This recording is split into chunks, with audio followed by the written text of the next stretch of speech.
Morning to all. कक्षा 12 UP board के विद्यार्थियों, हम लोग हिंदी साहित्य में संस्कृत खंड जो आपका है उसका 5वां पाठ सुभाषित रत्नानी पढ़ रहे थे। अपने वीडियोज़ के पिछले अंक में आपने 5 श्लोक इस 5वें पाठ के पढ़े थे। आशा करता हूँ कि आप सभी को अच्छी तरह से समझ में आए हैं और आगे आप लोग इन श्लोकों को भी अच्छी तरह से समझ कर ही पढ़ते रहेंगे। बच्चों, आज हम लोग सुभाषित रत्नानी का 6वां श्लोक जो है उसको पढ़ने चल रहे हैं। पिछले 5वें श्लोक में हमने जो पढ़ा था उसको एक बार हम दोहरा देते हैं। उसमें कहा गया था कि ना चौरहार्यम ना राजहार्यम, ना ही चोर चुरा सकता है, ना राजहार्यम और ना ही राजा छीन सकता है, ना भ्रातृभाज्यम, ना भाई इसे बांट सकता है, इसका विभाजन नहीं कर सकता, ना जब भारकारी और यह किसी पर भार भी नहीं होती है। व्यय कृते अर्थात व्यय करने खर्च करने पर वर्धति एवं नित्यव्यय निरंतर बढ़ती ही जाती है। विद्याधनम सर्वधनम प्रधानम, इसीलिए विद्या रूपी धन को समस्त धन में प्रधान माना गया है, मुख्य माना गया है। अब जो हमारा 6वां श्लोक है इसको पढ़ते हैं, ध्यान से सुनिएगा। कहा गया है कि परोक्षे कार्यहंकारम प्रत्यक्षे प्रियवादिनः। आप लोग अपनी किताब सामने रख करके पढ़िए।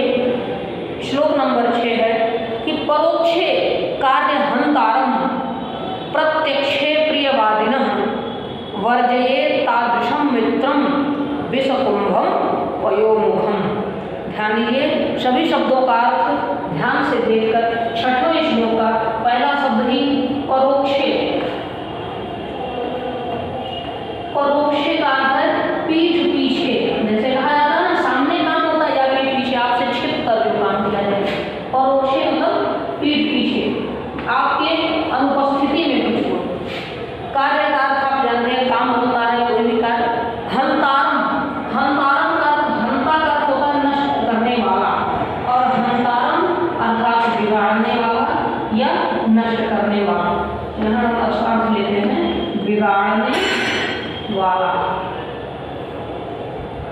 अब एक शब्द बीच में था जो हमने छोड़ दिया है, परोक्षे कार्यहंकार, पीठ पीछे बिगाड़ देता है क्या आपका कार्य, आपका कोई भी काम जो पीठ पीछे आपके पीछे आपसे छिप करके आपका काम बिगाड़ दे।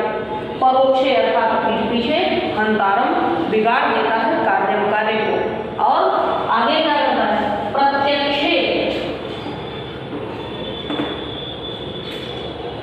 प्रत्यक्षे अर्थात सामने, जब आपके सम्मुख है। देखिए, प्रत्यक्ष का विलोम है परोक्ष। प्रत्यक्ष का अर्थ सामने और परोक्ष का पीठ पीछे। प्रत्यक्षे क्या करता है, प्रियवादिनः, प्रिय मतलब अच्छा, और वादिनः का अर्थ होता है बोलने वाला। प्रत्यक्षे प्रियवादिनः, प्रियवादिनः का अर्थ प्रिय बोलने वाला, या जो आपको अच्छा लगे ऐसी बातें जो बोले।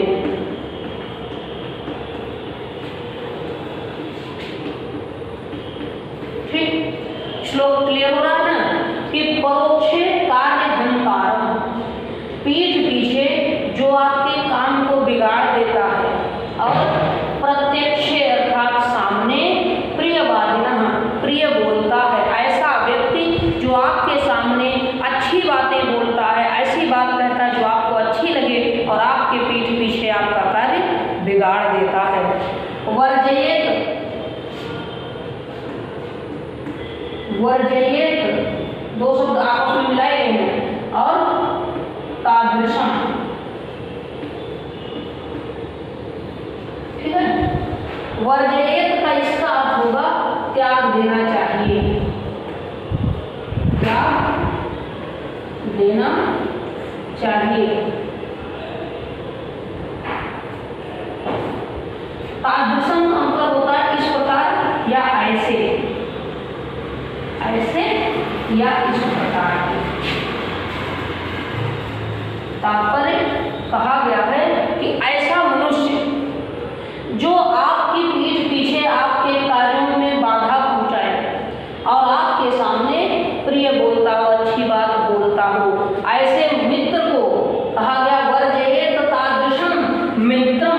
ऐसा मित्र जो है उसे त्याग देना चाहिए। और त्यागना किस प्रकार से है? जैसे विषकुंभम पयोमुखम। विष कुंभम, आप जानते हैं विष अर्थात जहर होता है, कुंभ का अर्थ है घड़ा, ठीक है। जहर से भरा हुआ घड़ा, विष से भरा हुआ घड़ा हो, और पयोमुखम, उसके मुख पर दूध लगा हुआ। पय का अर्थ होता है दूध और मुखम का अर्थ कोई ऐसा घड़ा, कोई पात्र हो जो नीचे तो उसमें पूरा विष भरा हुआ है, लेकिन ऊपर से उसमें क्या है? दूध लगा है। तो क्या उसको स्वीकार करेंगे? उसे पीना कोई चाहेगा? नहीं पिएगा। दूध क्या, उसके ऊपर अमृत रख दिया जाए, लेकिन जब नीचे जहर भरा हुआ है तो कोई उसको छूना नहीं चाहेगा, कहेगा अरे छोड़ो यार, जहर वाला कलश है। तो ऐसे मित्र को उसी प्रकार त्याग देना चाहिए जैसे मुख पर दूध लगे हुए जहर के घड़े को, विष के घड़े को त्याग देते हैं। जैसे देखिए परोक्षे कार्य हंतारम, जो पीठ पीछे काम बिगाड़ देता है, और प्रत्यक्षे प्रियवादिनः, जो आपके प्रत्यक्ष आपके सामने प्रिय बोलता है, मीठी वाणी बोलता है। वर्जयेत तादृशं मित्रम, तादृशम ऐसे मित्र को, ऐसे मित्र को वर्जयेत त्याग देना चाहिए। विषकुंभम पयोमुखम, जैसे मुख पर दूध लगे हुए विष के घड़े को त्याग देते हैं। ठीक है, ये आपका था छठा श्लोक। अब हम लोग पढ़ेंगे सातवां श्लोक। आप जानते हैं हर बार हमेशा हर व्यक्ति, आपने लोगों को ऐसी शिक्षा देते हुए देखा होगा, लोगों को हर व्यक्ति इस बात जानता भी है, बताता भी है कि मनुष्य को धैर्य धारण करना चाहिए। कभी भी सुख हो या दुख हो, आपत्ति हो या विपत्ति हो, हमेशा धैर्यवान बने रहना चाहिए। कभी किसी काम के लिए जल्दबाजी नहीं करनी चाहिए, धैर्य के साथ आराम से हर काम करना चाहिए। लेकिन मनुष्य ऐसा नहीं करता। वो सबसे पहले जो उसकी छूट जाने वाली चीज़ है वो धैर्य है। किसी चीज़ को पाने के लिए उसका धैर्य छूट जाता है, वो हड़बड़ी में, जल्दबाजी में किसी भी चीज़ को पाना चाहता है और उससे ज़्यादा अपना नुकसान करा लेता है, उसका धैर्य छूट जाता है। जरा सी असफलता उसको मिल जाए तो वो धैर्य उसका चला जाता है। जैसे आप देखते हैं तमाम ऐसे लोग होते हैं जो आत्महत्या जैसे जघन्य अपराध कर डालते हैं। ये सबसे बड़ा महापाप है कि अगर कोई व्यक्ति स्वयं की कोई हानि पहुंचाता है, लेकिन लोग अपनी असफलताओं से इतने खिन्न हो जाते हैं, इतने धैर्यहीन हो जाते हैं कि स्वयं अपना नुकसान कर लेते हैं। तो यहाँ इस श्लोक में यही बताया गया है कि मनुष्य को किसी भी स्थिति में धैर्य का त्याग नहीं करना चाहिए। जो बुद्धिमान होते हैं वो कभी भी अपना धैर्य त्याग नहीं करते। श्लोक को हम लोग पढ़ते हैं।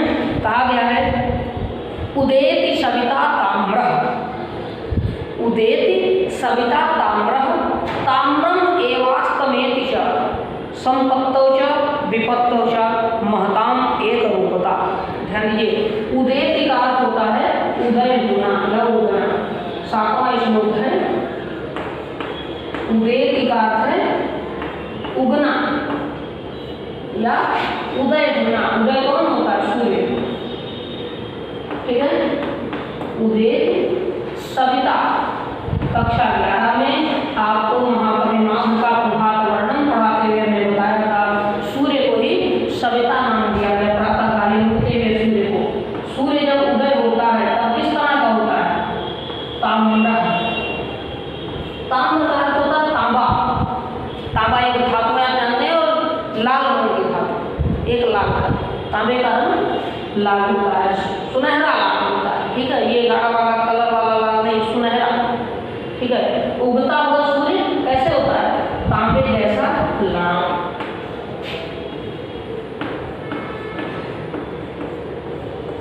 ठीक है। अब श्लोक का अर्थ धीरे धीरे अपने आप आपका क्लियर होगा। उदेति, ये देखिए मात्रा गलत हो गई थी, मैं हम लोग ऐसे करते हैं। ठीक है। उदेति सविता ताम्रः, सूर्य जब उगता है, उगने वाला सूर्य तांबे के जैसा लाल रंग का होता है।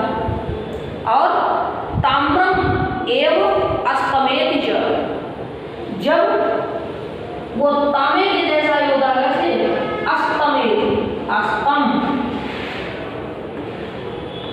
यानी कि अस्त होते समय, डूबते समय।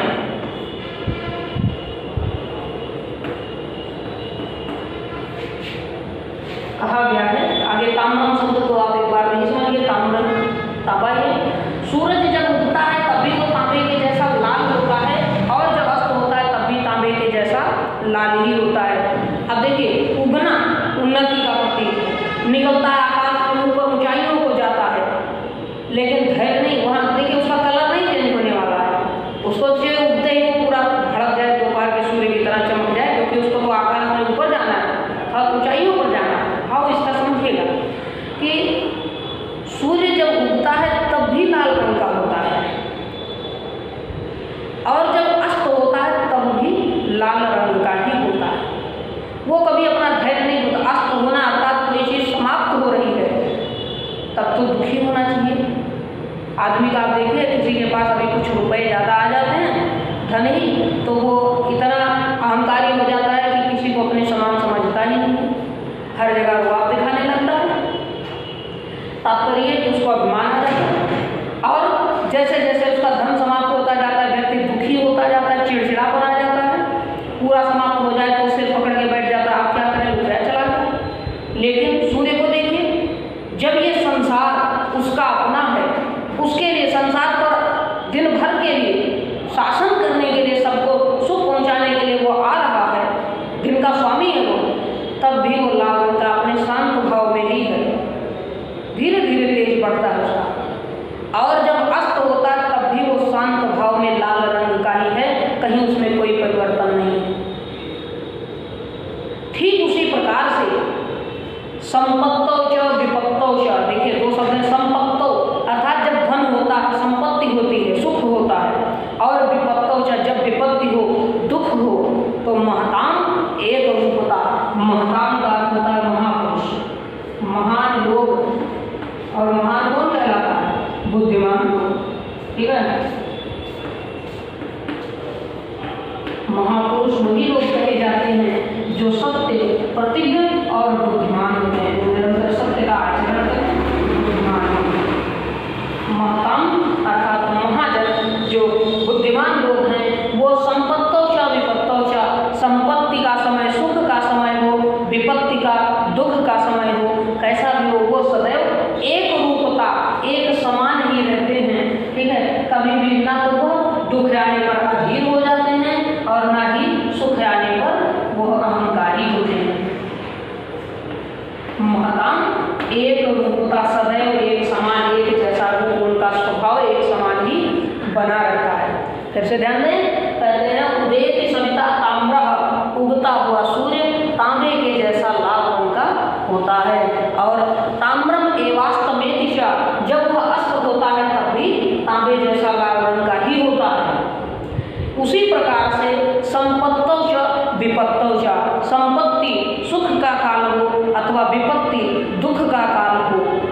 महताम जो महापुरुष होते हैं, महाजन, बुद्धिमान, श्रेष्ठ लोग होते हैं, वो एक रूपता, सदैव एक समान होते हैं। वो सुख के आने पर अहंकारी नहीं हो जाते, और दुख के आने पर अधीर नहीं होते हैं, वो सदैव शांत स्वभाव के बने रहते हैं। ये आपका था 7वां श्लोक। अब हम लोग पढ़ेंगे 8वां श्लोक पर ध्यान दीजिए। कहा गया है कि विद्या विवादाय धनम मदाय शक्ति परेशान परिपीड़नाय, ठीक है।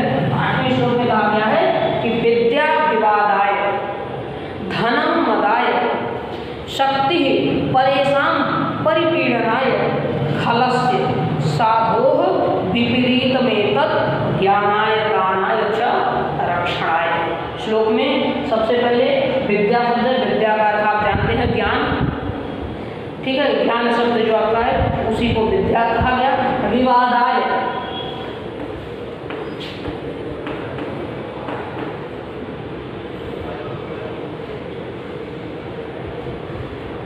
विवादाय किसमें विभक्ति का शब्द है, सोचिए, चतुर्थी विभक्ति का है। आप जानते हैं कर्ता ने कर्म को करण से संप्रदान के लिए, संप्रदान कारक चौथा। इसी तरह विवादाय अर्थात विवाद के लिए, विवाद के लिए। फिर धनम अर्थात धन, मदाय, मद का अर्थ होगा अभिमान और मदाय फिर चतुर्थी विभक्ति आ गई है, यानी कि अभिमान के लिए, अभिमान के लिए। और शक्ति, शक्ति का अर्थ सामर्थ्य, बल, पराक्रम जिसको कहते हैं, किसके लिए होता है? परेशान। अभी पूरा श्लोक पढ़ेंगे तो आपको आनंद आएगा। परेशान का पर अर्थात पराया, और परेशान यानी सभी को, सर्वेशान शब्द है, सबको। इसी तरह ये बहुवचन के लिए लगाया गया है, ठीक है। परेशान अर्थात दूसरों को।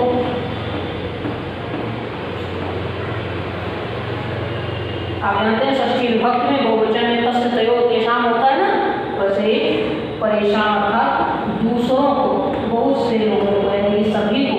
परिपीड़नाय, परिपीड़नाय का अर्थ कष्ट देना, पीड़ित करने के लिए, दूसरों को कष्ट देने के लिए। अगले लाइन में देखिए, पहला ही शब्द है खलस्य। खल कहते हैं दुष्ट को, खलस्य, खल का अर्थ दुष्ट, और इसमें षष्ठी विभक्ति संबंध कारक एक वचन का प्रतीक यह शब्द जुड़ गया, तो खलस्य का क्या अर्थ होगा? काकी के, राजी ने, नानी ने, ये संबंध कारक के चिन्ह हैं। काकी के आता है अर्थात दुष्टों की।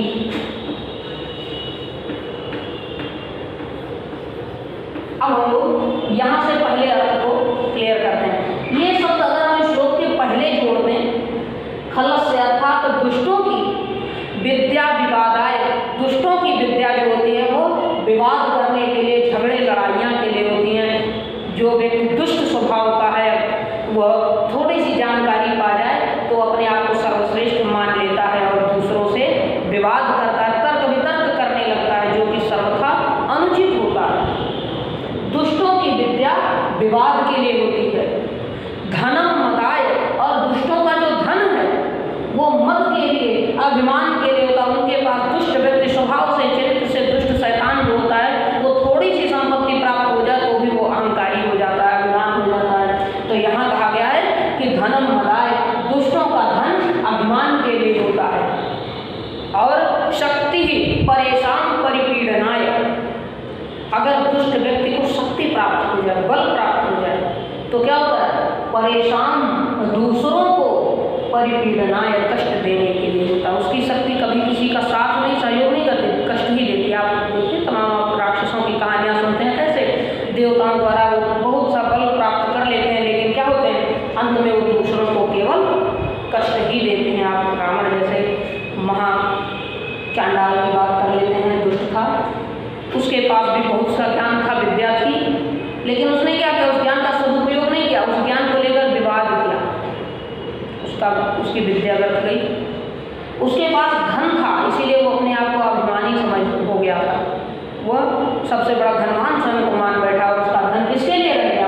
अभिमान का कारण बना। और शक्ति, उसके पास जो शक्ति थी उसके कारण वो संभवतः अमर कहला हो सकता था, उसको कोई मार नहीं सकता था, लेकिन उसने दूसरों का साथ नहीं दिया बल्कि दूसरों को कष्ट दिया और इसीलिए मारा गया। शक्ति परेशान परिपीड़नाय, दुष्टों की शक्ति जो होती है, दुष्टों का पराक्रम परेशान, दूसरों को कष्ट देने के लिए ही होता है।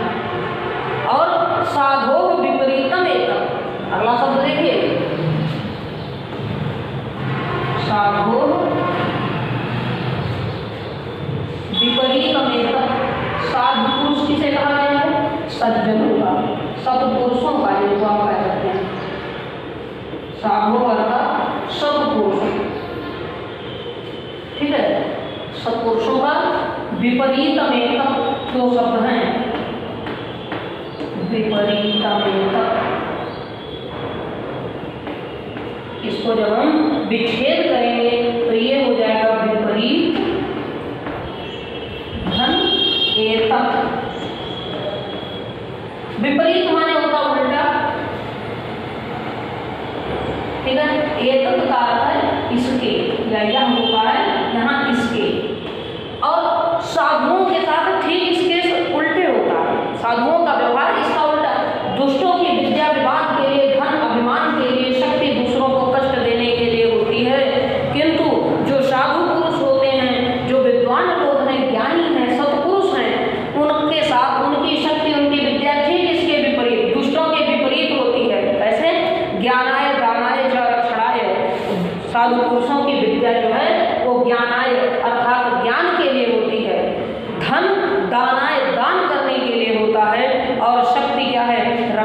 बढ़ाए, रक्षा करने के लिए होती है। साधु पुरुष को विद्या प्राप्त हुई तो वो उस विद्या को लोगों को पढ़ाएगा, ज्ञान देगा। ठीक है। अगर साधु पुरुष मनुष्य अपने स्वभाव से अच्छा है, सच्चा है, सत्पुरुष है, तो वो अपने धन को दूसरों के कल्याण के लिए प्रयोग करेगा, वही दान कहलाता है। और यदि किसी सत्पुरुष के पास शक्ति है तो वो सदैव निर्मलों की, असहायों की रक्षा करता है। और दुष्ट क्या करते हैं? ठीक इसके विपरीत, साधु पुरुषों के विपरीत दुष्ट हैं, दुष्टों के विपरीत साधु पुरुष हैं। श्लोक को फिर से देखिए कि विद्या विवादाय धनम मदाय शक्ति परेशान परिपीडनाय खलस्य साधो विपरीतमेतद ज्ञानाय दानाय च रक्षणाय। ध्यान दीजिए, विद्या विवादाय, विद्या विवाद करने के लिए होती है। धनम मदाय, धन अभिमान करने के लिए होता है। शक्ति परेशान परिपीडनाय, और शक्ति परेशान दूसरों को परिपीडनाय, कष्ट देने के लिए होती है। किसकी? खलस्य, दुष्टों की। आप ऐसा लिखेंगे कि दुष्टों की विद्या विवाद के लिए, धन अभिमान के लिए, और दुष्टों की शक्ति दूसरों को कष्ट देने के लिए होती है। किंतु साधु पुरुषों की विपरीत में तक, किसके विपरीत? ज्ञानाय दानाय च रक्षाय, विद्या ज्ञान के लिए, धन दान के लिए, और शक्ति दूसरों की रक्षा करने के लिए होती है। इस तरह से 8 श्लोक हो गए हैं। अब हम लोग 9वां श्लोक पढ़ते हैं। हमेशा एक बात आपको बताई जाती रही है, बचपन से आप लोग पढ़ते सीखते चले आए, बिना सोचे विचारे कभी कोई काम नहीं करना चाहिए। जो व्यक्ति सदैव सोच समझकर कोई भी कार्य करता है, उसका कभी नुकसान नहीं होता, उसे कभी कोई हानि नहीं होती है। किंतु बिना विचारे कोई काम करने वाला सदैव परेशान होता है, उसकी हानि होती है। कहावत कही जाती है कि बिना विचारे जो करे सो पाछे पछता है, बाद में पश्चाताप करना पड़ता है। यहाँ कहा गया है कि जो व्यक्ति हमेशा सोच विचार कर कार्य करता है, जो व्यक्ति सदैव सोच विचार करके अपना काम करता है, धन संपत्तियां स्वयं ही उसके गुणों पर मोहित होकर के उसका वर्ण कर लेती हैं। और समाज में होता क्या है कि मनुष्य धन पाने के लिए, संपत्ति अर्जित करने के लिए बिना सोचे विचारे कोई भी कार्य करने के लिए तैयार हो जाता है, किंतु ऐसा नहीं होना चाहिए। वही इस श्लोक में कहा गया है, ध्यान दीजिए कि सहसा विदधीत न क्रियाम अविवेकः परम आपदाम पदम। इसे देखिए, अन्वय करके मैंने पढ़ा। कहा गया है कि सहसा विदधीत न क्रियाम अविवेकः परम आपदाम पदम वृणते ही विमिश्र कारणम गुणलुब्धा स्वयमेव संपदा। अब हम लोग इसका अर्थ देखते हैं। कहा गया है सहसा, सहसा का अर्थ तो आपको स्पष्ट ही है, 9वां श्लोक है। सहसा का अर्थ है अचानक, अचानक, एकाएक कह सकते हैं। ठीक है। विदधीत,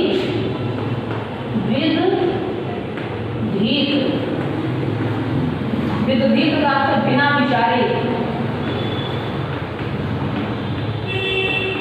विदधीत का अर्थ है बिना विचारे। न क्रियाम, क्रिया का अर्थ क्या? काम करने को ही, कुछ भी करने की अवस्था को ही तो क्रिया कहा गया है। न क्रियाम, न माने नहीं, क्रियाम का अर्थ है काम करना। न क्रियाम अर्थात कार्य नहीं करना चाहिए।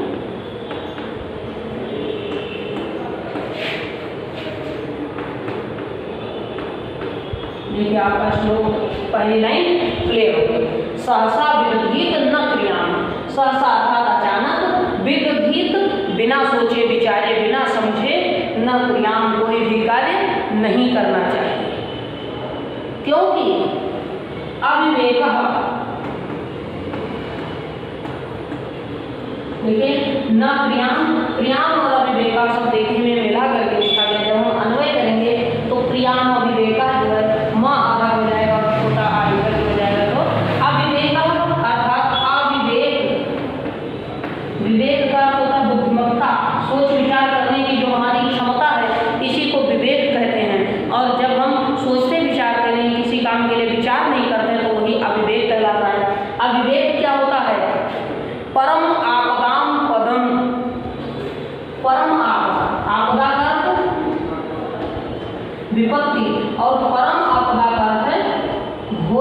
संकट या भारी विपत्ति कह सकते हैं, भारी विपत्ति या घोर संकट, बड़ा संकट, आप कुछ भी लिख सकते हैं, ठीक है। परम आपदा, पदम, पद का कारण है। अब अर्थ स्पष्ट कीजिए। सहसा विदधीत न क्रियाम, अचानक बिना विचारे कोई भी कार्य नहीं करना चाहिए, क्योंकि अविवेक परम आपदान, भारी विपत्ति का कारण होता है। ठीक है, यहाँ अम की मात्रा है और यहाँ का अक्षर बढ़ जाएगा।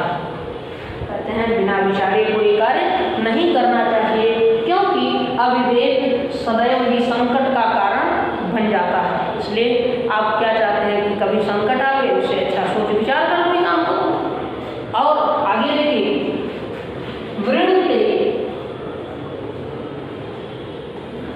वृणुते का अर्थ वर्ण करना,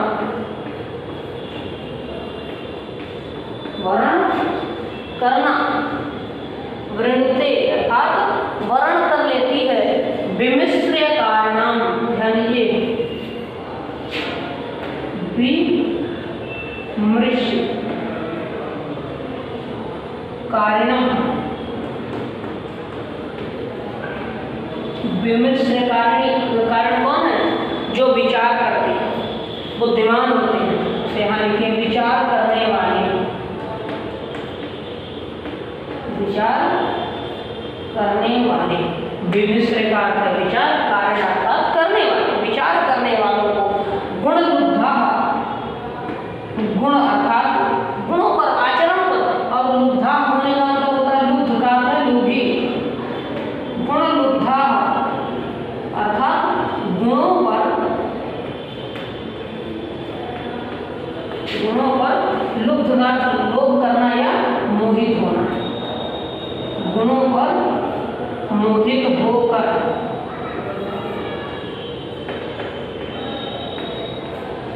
अगला शब्द है स्वयमेव। स्वयमेव, स्वयं का अर्थ आप जानते हैं, अपने आप ही, यहाँ कह सकते हैं स्वयं ही। कौन वर्ण कौन करता है? संपदा, संपत्तियां अर्थात लक्ष्मी जिसको कहा गया, यहाँ हम संपत्ति शब्द लिख सकते हैं। अब इस श्लोक को पढ़ लीजिए, इसके आगे का हम अगले वीडियो में पढ़ेंगे। ध्यान दीजिए, श्लोक में कहा गया है कि सहसा विदधीत न क्रियाम, अविवेकः परम आपदाम पदम। सहसा विदधीत, अचानक बिना विचारे, न क्रियाम, कोई भी कार्य नहीं करना चाहिए। अविवेकः, अविवेक, परम आपदाम, भारी विपत्ति का पदम कारण होता है। अविवेक क्या होता है? भारी विपत्ति का कारण होता है। वृणुते, वर्ण करती हैं। विमिश्र कारण, विचार करने वालों को। गुण लुब्धा, गुणों पर मोहित होकर। स्वयमेव संपदा, स्वयं ही संपत्तियां। जो मनुष्य विचार करके काम करते हैं, सोच समझ करके अपना कार्य करते हैं, संपत्ति, लक्ष्मी, धन जिसको कहते हैं, वो स्वयं ही उन विचार करने वालों के गुणों पर मोहित होकर के स्वयं ही उनका वर्ण कर लेती है, अर्थात उन्हें अनायास ही धन संपत्ति, सुख, वैभव की प्राप्ति हो जाती है। कहा गया है कि बिना विचारे कोई भी कार्य नहीं करना चाहिए, क्योंकि अविवेक भारी विपत्ति का कारण होता है। और जो व्यक्ति सोच विचार करके काम करते हैं, संपत्तियां स्वयं ही उसके गुणों पर मोहित होकर उस व्यक्ति का वर्ण कर लेती हैं। इस तरह से अर्थ लिख लीजिएगा। कोई भी समस्या होगी तो पूछेगा। अंतिम लाइन की बात से दोहरा देते हैं। वृणुते ही वर्ण कर लेती है, विमिश्र कारणम, विमर्श करके, विचार करके काम करने वालों का। गुण लुब्धा, उनके गुणों पर मोहित होकर के। स्वयमेव संपदा, संपत्तियां स्वयं ही। लक्ष्मी स्वयं उस व्यक्ति का वर्ण कर लेती है जो सोच विचार करके काम करता है। तो इस श्लोक तक 9वें तक हम लोग पढ़ेंगे। इसके बाद अगला श्लोक 10वां आपका जो है, वहाँ से अगले दिन, तब तक इसको पढ़िए।